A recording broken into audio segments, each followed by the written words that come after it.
Hari ini firman Tuhan yaitu mengenai penggenapan perintah agung. Penggenapan perintah agung. Perintah agung adalah bagi setiap orang percaya, bukan hanya bagi rasul-rasul saja. Jadi semua kita harus terlibat dalam perintah agung, mengambil bagian dalam perintah agung yang diberikan oleh Tuhan Yesus. Apakah perintah agung itu? Saya akan membacakan kepada saudara di dalam Matius 28. Perintah agung yaitu perintah untuk memberitakan Injil. Perintah agung yaitu perintah untuk menjadikan mereka murid Yesus. Dalam Matius 28 ayat 18 sampai 20 saya bacakan kepada saudara. Yesus mendekati mereka dan berkata, "Kepadaku telah diberikan segala kuasa di surga dan di bumi. Karena itu pergilah, jadikanlah semua bangsa muridku, dan baptislah mereka dalam nama Bapa dan Anak dan Roh Kudus. Dan ajarlah mereka melakukan segala sesuatu yang telah kuperintahkan kepadamu. Dan ketahuilah, aku menyertai kamu senantiasa sampai kepada akhir zaman." Markus 16 ayat 15 dan 16. 15 dan 16. Markus 16 ayat 15 dan 16. Mari kita baca bersama-sama. Lalu ia berkata kepada mereka, "Pergilah ke seluruh dunia, beritakanlah Injil kepada segala makhluk. Siapa yang percaya dan dibaptis akan diselamatkan, tetapi siapa yang tidak percaya akan dihukum." Sekali lagi. Lalu ia berkata kepada mereka, "Pergilah ke seluruh dunia, beritakanlah Injil kepada segala makhluk. Siapa yang percaya dan dibaptis akan diselamatkan, tetapi siapa yang tidak percaya akan dihukum." Nah, inilah perintah Tuhan Yesus. Selalu kita sebut dengan perintah agung bagi gereja, bagi setiap anak-anak Tuhan, berarti bagi saudara dan bagi saya. Nah, perintah Tuhan Yesus ini dapat dibagi dalam 4 bagian besar. Pertama, beritakanlah Injil. Beritakanlah Injil kepada segala makhluk. Pergilah ke seluruh dunia, beritakanlah Injil. Yang kedua, baptiskanlah mereka dalam nama Bapa, Anak dan Roh Kudus. Baptislah mereka dalam nama Bapa, Anak dan Roh Kudus. Yang ketiga, ajarilah mereka. Ajarlah mereka menurut segala sesuatu yang telah kuperintahkan kepadamu. Dari dalam perintah agung ini termasuk pengajaran. Kemudian yang keempat, jadikanlah mereka muridku. Dari sini kita mengerti, saudaraku, bahwasanya penginjilan saja tidak cukup, saudaraku. Dan juga kita mengerti bahwasanya kita yang sudah mendengarkan Injil saja dan diselamatkan juga tidak cukup. Sampai di situ saja, saudaraku. Apakah tujuan Tuhan Yesus dalam hidup kita, yaitu menjadikan kita murid Yesus, saudaraku? Nah, setan sangat menghalangi, saudaraku, perintah agung ini. Bahkan dia mulai menghalangi, saudaraku, penginjilan. Bahkan, saudaraku, setan mulai menghalangi perintah Tuhan Yesus ini. Mulai daripada Tuhan Yesus lahir ke dunia ini, datang ke dunia ini. Setan berusaha membunuh Yesus. Pada waktu itu setan memakai Herodes. Herodes memberikan perintah membunuh semua anak-anak di Betlehem yang usianya di bawah 2 tahun ke bawah. Maksudnya terutama yaitu untuk membunuh Yesus. Tetapi dengan pimpinan Tuhan, berarti Yesus luput daripada pembunuhan ini. Karena pada malam sebelum dibunuh itu, saudaraku, malaikat Tuhan berkata kepada Yusuf, "Bawalah bayi itu ke Mesir." Saudaraku, setan gagal, saudaraku, membunuh Yesus. Tetapi setan masih bekerja terus. Saya tidak membanggakan setan. Ini maksudnya supaya kita bergerak, saudaraku. Saudaraku, setan sampai sekarang masih berusaha, saudaraku, menghalangi, saudaraku, pemberitaan Injil, menghalangi penggenapan perintah agung. Kita semua mengetahui, saudaraku, bahwasanya mustahillah setan itu menang, saudaraku. Mustahillah setan, saudaraku, menggagalkan perintah agung. Mustahil setan menggagalkan penginjilan, saudaraku. Oh, boleh jadi, saudaraku, dia berhasil menggagalkan 1-2 penginjilan. Walaupun pada sidang kita ini, saudaraku, supaya saya melayani, saudaraku, kami melayani sekitar 30 tahun lamanya, saudaraku, belum pernah setan mengagalkan penginjilan, saudaraku. Karena kita anak-anak Tuhan, saudaraku, yang bersiap sedia untuk penginjilan. Lebih dahulu kita mengikat setan dalam nama Yesus dan mengusirkan dalam nama Yesus, sehingga dia tidak bisa, saudaraku, menjamah penginjilan kita, saudaraku. Injil diberitakan, perintah agung digenapkan, saudaraku. Saudaraku yang kasih dalam nama Yesus, saudaraku. Jadi sampai sekarang setan masih sibuk menghalangi penggenapan perintah agung. Sibuk, saudaraku, menghalangi pemberitaan Injil. Jangan kita mau terjerat di dalamnya, saudaraku. Memang tidak dengan cara membunuh Yesus, saudaraku. Tidak mungkin dia membunuh Yesus, saudaraku. Tapi, saudaraku, dengan membuat, saudaraku, anak-anak Tuhan itu sibuk dengan urusannya sendiri. Dengan membuat gereja, saudaraku, sibuk dengan urusan di dalam gereja itu sendiri, saudaraku. Dengan membuat, saudaraku, gereja itu sibuk dengan urusan-urusan sosial, saudaraku. Saudara berkata, apakah tidak boleh urusan sosial? Boleh, saudaraku, tapi urusan saja tidak menjawab kebutuhan jiwa-jiwa sepenuhnya, saudaraku. Setan membuat gereja sibuk dengan urusan badani, saudaraku. Urusan di dalam gereja, saudaraku. Bahkan jikalau boleh, saudaraku, dia berusaha memecah belahkan gereja, saudaraku. Sehingga gereja berpihak-pihak. Kalau sudah terjadi berpihak-pihak, saudaraku, akan ada pertentangan, akan ada sakit hati, dendam, amarah, dan itu menghilangkan kuasa Tuhan, menghilangkan hadirat Tuhan dari sidang tersebut, yang menyebabkan sidang itu menjadi lumpuh dan tidak bisa membawa Injil, saudaraku. Saudara yang kasih dalam nama Yesus, tetapi biarlah kita sadari sepenuhnya, saudara, pada saat ini perintah agung ini bagi kita semua, masing-masing kita anak-anak Tuhan, saudara. Bukan semua jadi pendeta, bukan semua jadi penginjil, saudaraku. Tidak, saudaraku. Tetapi, saudaraku, semua mengambil bahagia, saudaraku. Firman Tuhan mengatakan, pergilah kamu, jadikanlah segala bangsa muridku. Bergeraklah kamu, jangan tinggal diam. Firman Tuhan berkata, beritakan Injilku, ajarlah mereka itu, jadikanlah mereka itu muridku. Ini perintah Tuhan Yesus, saudaraku. Tidak perlu tunggu-tunggu wahyu lagi daripada Tuhan, saudaraku. Tidak perlu tunggu-tunggu suara daripada Tuhan. Utuslah saya, Tuhan. Aku mau mendengar suaramu lebih dahulu, Tuhan, supaya aku menyerahkan hidupku kepadamu. Tidak perlu. Tuhan Yesus sudah berfirman dalam firman-Nya. Pergilah kamu, beritakan Injilku. Ajarlah mereka itu, baptislah mereka itu, jadikanlah mereka itu muridku, muridku. Nah, saudara yang kasih dalam nama Yesus, memang bukan semua jadi pendeta, bukan semua jadi penginjil. Tetapi saudara boleh memulihkan jiwa-jiwa yang lebih muda dari saudara. Saudara bisa mengajari jiwa-jiwa yang baru lahir baru supaya dia tetap setia mengikut Tuhan, saudara. Itu termasuk penggenapan perintah agung, saudaraku. Saudara bisa mengajari jiwa-jiwa supaya dia membuangkan semua kuasa-kuasa kegelapannya. Karena kuasa kegelapan itu kekejian kepada Tuhan.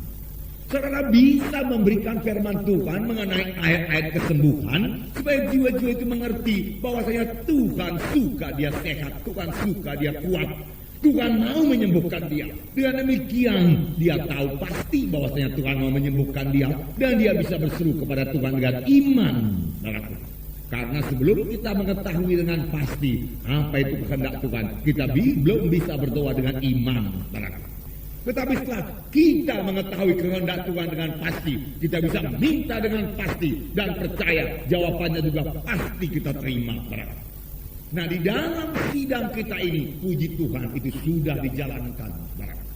Oleh sebab itu jiwa-jiwa akan bertumbuh terus dalam sidang ini dan jiwa-jiwa akan bertambah-tambah terus. Saudara, melalui SKS, saudaraku, kita, saudaraku, mengajak jiwa-jiwa yang lebih dewasa memuridkan jiwa-jiwa baru. Dengan demikian dia ikut dalam perintah agung. Kita katakan jiwa-jiwa yang sudah lebih dewasa itu, yaitu sudah lebih dahulu selamat, sudah dibaptiskan, sudah mengikuti training, saudaraku, dia mengajari jiwa-jiwa baru. Dengan bahasa Alkitabnya, dia memuridkan jiwa-jiwa baru.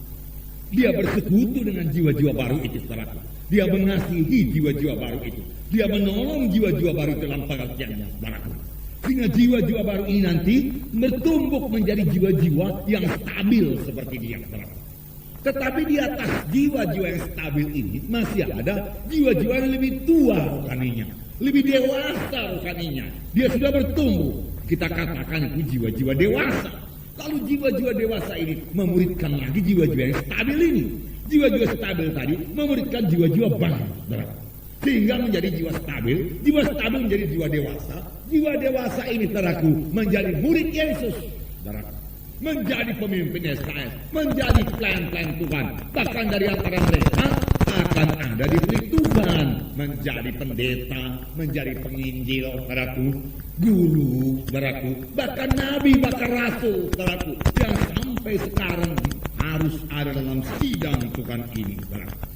Jadi dalam satu sidang Tuhan yang hidup, proses perintah agung berjalan terus, saudaraku, berjalan terus. Ada yang memuridkan, ada yang dimuridkan. Karena selalu ada jiwa-jiwa baru. Mengapa selalu ada jiwa-jiwa baru? Karena setiap anak-anak Tuhan menjadi saksi-saksi Tuhan. Tuhan berkata, kamulah saksiku. Semua anak-anak Tuhan bertemu dengan jiwa-jiwa di luar, saudaraku. Roh Kudus memimpinkan dia untuk bersaksi dan menceritakan, saudaraku, Yesus kepada mereka, saudaraku. Jadi yang perlu bagi kita, saudaraku, mari bertindak, saudaraku, bertindak. Kita cari jiwa-jiwa, saudaraku, dengan pimpinan Roh Kudus. Kita berdoa supaya Tuhan menunjukkan kepada kita jiwa-jiwa yang harus kita layani, saudaraku. Lalu kita saksikan kuasa Tuhan, saudaraku, yang telah kita terima. Kita beritakan Injil kepadanya. Kita beritakan bahwasanya Yesus mengasihi dia. Kita beritakan bahwasanya Yesus sudah mengangkat semua dosa-dosanya. Kita beritakan bahwasanya Yesus mau mengubahkan hidupnya. Yesus mau mengangkat kutuk dosa dan lain sebagainya, saudaraku. Tetapi cukupkah sampai di situ saja? Selesaikah tugas kita? Kalau kita sudah memberitakan Injil kepada mereka, saudaraku, pemberitaan Injil barulah 1/4 daripada perintah agung, saudaraku. Sebab perintah agung tadi berkata, saudaraku, jadikanlah mereka itu muridku, ajarlah mereka, baptislah mereka. Dan ini, saudaraku, hanya bisa dilaksanakan dalam satu gereja yang hidup, saudaraku. Dalam satu gereja yang hidup, saudara. Tanpa, saudaraku, satu gereja yang hidup, mereka tidak akan pernah jadi murid Tuhan. Siapakah yang akan memuridkan mereka, saudaraku? Saudaraku yang kekasih dalam nama Yesus, bukannya kurang jiwa-jiwa yang dilayani pada waktu pelayanan I-Care dulu, saudaraku. 1.500 jiwa kadang-kadang hadir dalam kebaktian, saudaraku. Bahkan sampai sekarang saya kadang-kadang bertemu dengan mereka di jalan, saudaraku. Kalau saya ke Jakarta pun, saudaraku, saya bertemu dengan ex-I-Care ini, saudaraku. Dan saudaraku, banyak di antara mereka belum juga menggabungkan pada satu gereja yang hidup, saudaraku. Mereka belum juga mengerti akan tubuh Kristus, saudaraku. Saya bicara kepada mereka, saudaraku. Mereka belum juga mengerti mengenai perintah agung, saudaraku. Mereka masih tetap raun-raun keliling-keliling ke sana kemari, saudaraku. Sudah bertahun-tahun hal ini berlangsung, saudaraku. Boleh jadi sudah 10 tahun, saudaraku. Saudara yang kasih dan hidupnya demikian juga, saudaraku. Dan kebanyakan di antara mereka mengeluh, saudaraku yang kasih dalam nama Yesus. Mengapa? Saya percaya Roh Kudus mendorong mereka untuk bertumbuh di dalam Tuhan. Tapi untuk bertumbuh di dalam Tuhan tidak mungkin dari satu gereja pindah ke gereja lain, saudaraku. Lompat dari gereja lain, saudaraku, ke sana lagi, saudaraku. Tidak. Untuk menjadi murid Yesus harus ada yang memuridkan saudara. Untuk menjadi murid Yesus, saudaraku, saudara harus melayani. Apakah yang diperlu oleh jiwa-jiwa yang dari satu gereja ke gereja lain, ke gereja lain, ke gereja lain? Maksud saya, walaupun gereja itu sudah hidup, dia pindah lagi gereja hidup yang lain, dia pindah lagi gereja hidup yang lain. Apakah yang bisa dilakukannya, saudaraku? Bisakah dia melayani, saudaraku? Saudara, kita harus melayani, saudaraku. Kita bukan hanya menerima saja, saudaraku, firman Tuhan tiap-tiap minggu, saudaraku. Untuk apa firman Tuhan yang kita terima itu, saudaraku? Untuk kita beritakan kepada orang lain lagi. Ajarkanlah kepada mereka yang sanggup mengajar orang lain lagi. Saudaraku, saudara dimuridkan untuk memuridkan orang lain lagi. Inilah proses pemuridan dan dimuridkan yang harus berlangsung terus dalam sidang Tuhan, saudaraku. Sampai Yesus datang, saudaraku. Nah, kalau kita raung-raung terus, kapan kita memuridkan, saudaraku? Kapan kita melayani, saudara? Kita akan dilayani terus, saudara. Kita hanya akan mendengarkan firman Tuhan terus. Puaskah kita, saudara? Walaupun akhirnya pengetahuan kita menjadi begitu dalam dari hal firman Tuhan, puaskah kita, saudara? Untuk apakah pengetahuan itu diberikan Tuhan bagi kita? Bukankah untuk menolong orang lain, saudaraku? Bukankah itu untuk membangkitkan iman orang lain, memberikan pengertian lagi kepada orang itu? Dahulu kita tidak mengerti, sekarang kita sudah mengerti. Janganlah berhenti pengertian itu bagi kita, berikan kepada orang lain lagi, karena dia juga membutuhkan firman Tuhan, membutuhkan pengertian yang saudara sudah terima daripada Tuhan. Berikan, jalankan, saudara, jalankan, dan seturut dengan pengalaman, saudara. Kalau saudara memberitakan firman Tuhan, memberitakan Injil Tuhan, memberitakan kuasa Tuhan, saudaraku, maka iman saudara sendiri akan bertambah-tambah. Karena pengertian yang saudara ajarkan kepada orang lain akan memberkati orang itu. Betul, memberikan pengertian kepada orang tersebut, benar. Tetapi saudara sendiri yang menceritakannya, saudaraku, beroleh keteguhan iman yang bertambah-tambah, pengertian baru yang bertambah-tambah. Bahkan apa yang saudara beritakan itu bertambah teguh dalam hati saudara. Haleluya, saudara. Jadi semua kita bergerak, saudaraku, semua kita bergerak. Lihatlah sekeliling kita ini, saudara. Begitu banyak jiwa-jiwa, saudaraku, saudara, yang merana karena dosa, menderita karena dosa, ditindas kutuk dosa, saudara. Kita dahulu demikian. Banyak jiwa-jiwa yang hampa. Seperti saya dulu, jiwa saya hampa. Saudaraku, di mana-mana saya tidak puas, saudaraku. Saudaraku yang kasih nama Yesus, rupanya jawabannya apa? Yesus jawabannya, saudaraku. Demikian sekeliling kita jiwa-jiwa berdukun, saudaraku. Bahkan soal berdukun ini, saudaraku, soal mistik-mistik ini, saudaraku, orang barat mulai ikut, saudaraku. Lihat saja film-film barat, saudaraku, mereka mulai, saudaraku, film-film, saudaraku, seperti apa yang kita alami zaman nenek moyang kita dahulu. Percaya lagi kuasa-kuasa kegelapan, percaya mistik-mistik, bersandar kepada mistik-mistik, dan lain sebagainya. Saudaraku, syukur kita sudah bebas. Tetapi banyak lagi di antara saudara kita belum bebas. Masih pakai jimat, berkala, tangkal-tangkal, dukun-dukun, saudaraku. Saudara, kalau dia mau berumah tangga, kawin, saudaraku, dia masih lihat hari, kalender hari itu, saudaraku, kalender Batak, kalender Karo, saudaraku. Ya, ada itu, saudaraku. Kalau dia membangun rumah, hari apa yang baik, saudaraku. Tetapi pada firman Tuhan, hari ini harinya Tuhan, saudaraku. Mengapa kita bisa berkata hari ini harinya Tuhan? Karena kita sudah mengenal kebenaran. Kebenaran itu membebaskan kita, saudaraku. Tetapi saudaraku, masih banyak di luar sana yang belum mendengarkan Injil Tuhan, saudaraku. Injil yang berkuasa, saudaraku. Saya bersyukur, saudaraku, buat berita Injil, saudaraku. Berita itu sangat berkuasa.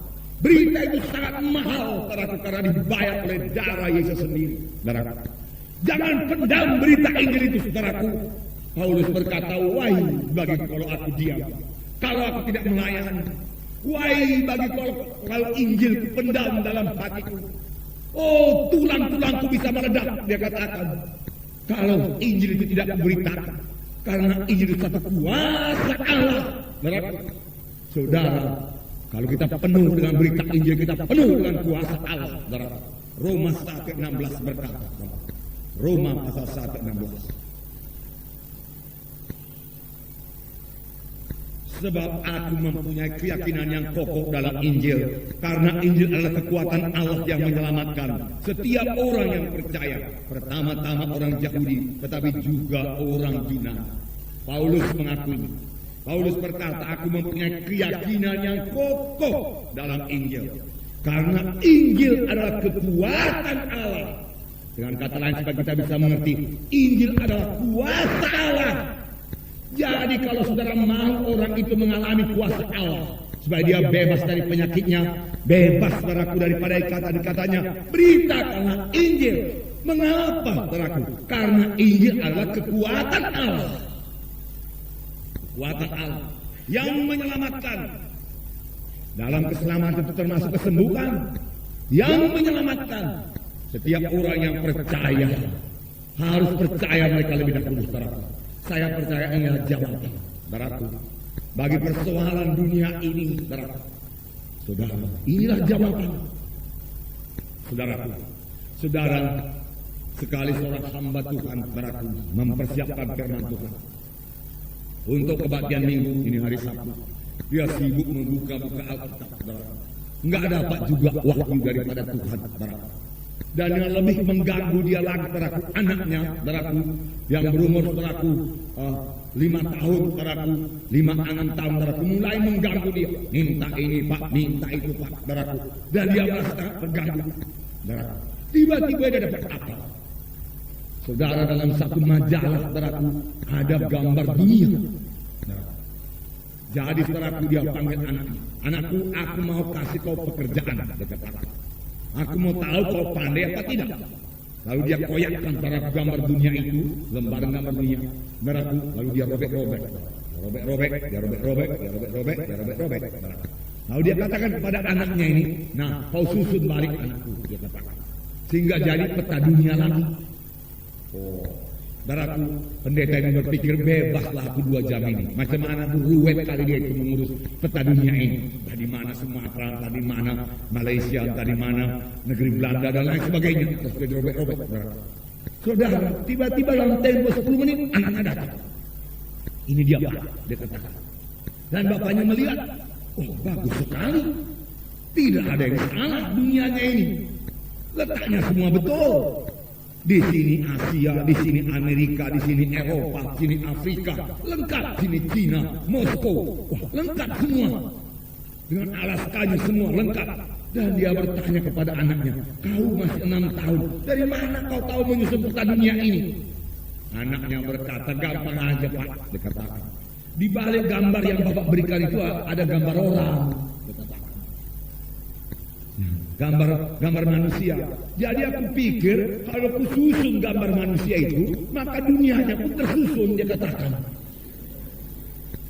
Aku tahu di mana mata, aku tahu di mana hidung, aku tahu di mana telinga. Ku susun, ku atur gambar manusia itu. Lalu hasilnya dunianya pun bagus. Oh haleluya Tuhan, kata pendeta ini. Karena dia sudah dapat tema firman Tuhan. Yaitu, saudaraku, kalau manusianya beres, dunianya pun beres. Saudara. Haleluya, saudara. Saudara. Kalau persoalan dosa manusia itu beres, hidupnya pun beres. Saudaraku, dunianya pun beres. Saudara pilkas dalam nama Yesus. Beberapa hari ini ada beberapa anak-anak mudi-mudi saudaraku datang ke rumah, saudaraku. Dan saudaraku dilayani oleh saudara kita Marni. Mereka mau tahu bagaimana caranya mengatasi gelandangan, jobless, saudaraku, peminta sedekah. Dan mereka akan mengadakan seminar mengenai ini. Dia katakan bagaimana mengatasi masalah ini. Dia tidak bertemu dengan saya, tetapi saya mendengar cerita dari saudara kita Marni dan kawan-kawannya, saudaraku. Mereka berkata, tidak cukup hanya memberikan pekerjaan yang kepada yang belum punya pekerjaan. Tidak cukup memberikan uang kepada gelandangan. Tidak cukup. Itu tidak akan mengubah hidup mereka. Itu hanya sementara saja. Ibarat orang yang sakit hanya diberikan panadol saja. Akar penyakit itu belum ditanggulangi. Apakah akar penyakit daripada gelandangan itu? Kutuk dosa. Kutuk dosa. Kutuk dosanya harus dicabut lebih dahulu. Barulah hidupnya mulai berubah. Dalam sidang kita ini banyak yang tidak punya pekerjaan, tetapi mereka tidak putus asa karena mereka sudah kenal Yesus sebagai Tuhan dan Juru Selamatnya. Dan mereka percaya kepada Tuhan Yesus, bahwasanya Tuhan Yesus sudah mengangkat kutuk dosa dari mereka. Dan mereka kemudian mulai cari pekerjaan dengan berdoa, dengan mohon pimpinan Tuhan. Mereka sudah bisa berdoa karena mereka sudah selamat, karena mereka sudah lahir baru. Mengapa mereka lahir baru? Mengapa mereka selamat? Karena mereka sudah mendengarkan berita Injil. Saudaraku, memang tidak salah saudaraku mengurus urusan sosial. Bagus. Saudara, kalau kita sanggup membuat panti jompo, saudaraku, anak yatim piatu, puji Tuhan. Boleh jadi satu waktu nanti saudara sidang ini diberkati Tuhan sehingga kita membuat panti asuhan. Tetapi yang terutama sekali, yang kita utamakan lebih dahulu saudaraku, yang tidak harus dilaksanakan, yaitu beritakan Injil lebih dahulu. buat panti jompo saudaraku yang mewah sekalipun tanpa keselamatan jiwa saudaraku. Dosa menggerogoti mereka saudaraku di dalam dan membawa mereka ke neraka. Persoalan mereka lebih daripada persoalan hanya kekurangan pakaian, kekurangan makanan, kekurangan kerja, tidak kerja. Apakah persoalan mereka? Persoalan dosa, kutuk dosa, belum bebas dari dosa. Itulah yang merusak manusia ini. Itu yang membuat menghancurkan hidup manusia ini, saudaraku. Mereka perlu dibebaskan lebih dahulu. Dengan apa? Dengan berita Injil. Oleh sebab itu kita semua, saudaraku, harus, saudaraku, ikut dalam pemberitaan Injil ini, saudaraku. Sesudah selamat, apakah firman Tuhan? Firman Tuhan berkata, jikalau kamu mematuhi semua firman-Ku, maka segala berkat ini akan datang padamu. Diberkatilah engkau di kota, diberkatilah engkau di ladang, diberkatilah buah kanyuanmu. Engkau akan menjadi kepala, bukan jadi ekor. Karena Tuhan mau memberkati umatnya. Yesus mau menjadi miskin badani, miskin materi, supaya dengan kemiskinannya kamu menjadi kaya.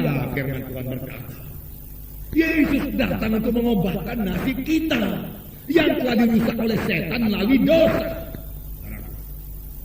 Nah, dosanya ini yang perlu dicabut lebih dahulu, disucikan oleh darah Yesus, saudaraku. Bukan ditambal-tambal dari luar, saudaraku. Di dalam, saudaraku, masih rusak. Saudara, dosa itu perlu dikeluarkan, disucikan oleh darah Yesus. Melalui apa? Melalui pemberitaan Injil.